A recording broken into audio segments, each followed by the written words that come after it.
Moi, responsable QSE, j'adore questionner. Adopter une posture de sachant positionne à terme tout individu dans une situation de fragilité.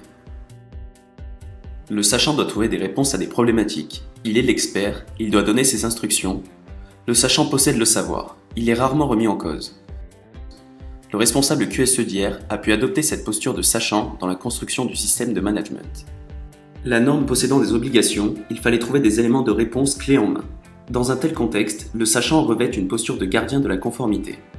Aujourd'hui et demain, le manager QSE se doit de faire évoluer cette posture pour tenir compte des évolutions socio-économiques. Du sachant, le manager QSE doit ainsi se positionner aussi comme un facilitateur qui aide les autres à trouver des réponses à leurs propres problématiques. Il n'est plus dans une logique de prescrire uniquement de bons conseils face à une situation donnée. Il doit aider à faire émerger les solutions chez les autres et pour cela la recette miracle passe, entre autres, par un questionnement efficace. Il faut prendre le temps du questionnement pour arriver à trouver des solutions. Questionner témoigne également de l'importance accordée à l'autre. Si nous voulons amener notre partenaire à faire quelque chose de précis ou à penser différemment, rien ne vaut de convaincre et de persuader par la pédagogie de la découverte. Ainsi que l'a écrit Pascal, on se persuade mieux par les raisons que l'on a trouvées soi-même que par celles qui sont venues de l'esprit des autres.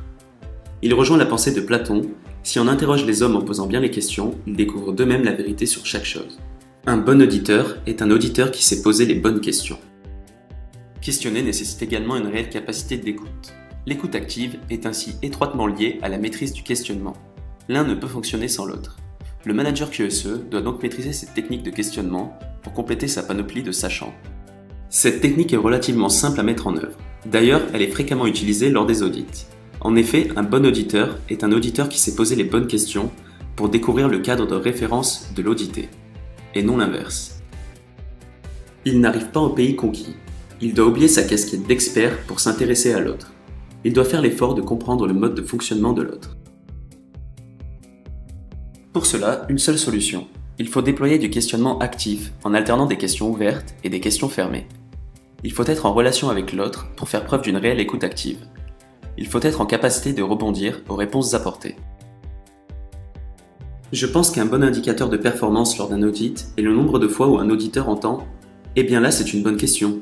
En effet, cette réaction confirme que l'auditeur est en train d'interpeller son interlocuteur sur un point auquel il n'avait pas forcément pensé et qu'il trouve pertinent. C'est là que réside le succès du questionnement. Arriver à intéresser son interlocuteur par sa pédagogie interrogative. Une bonne question vaut mieux qu'une mauvaise solution. Si on interroge les hommes en posant bien les questions, ils découvrent d'eux-mêmes la vérité sur chaque chose. Platon.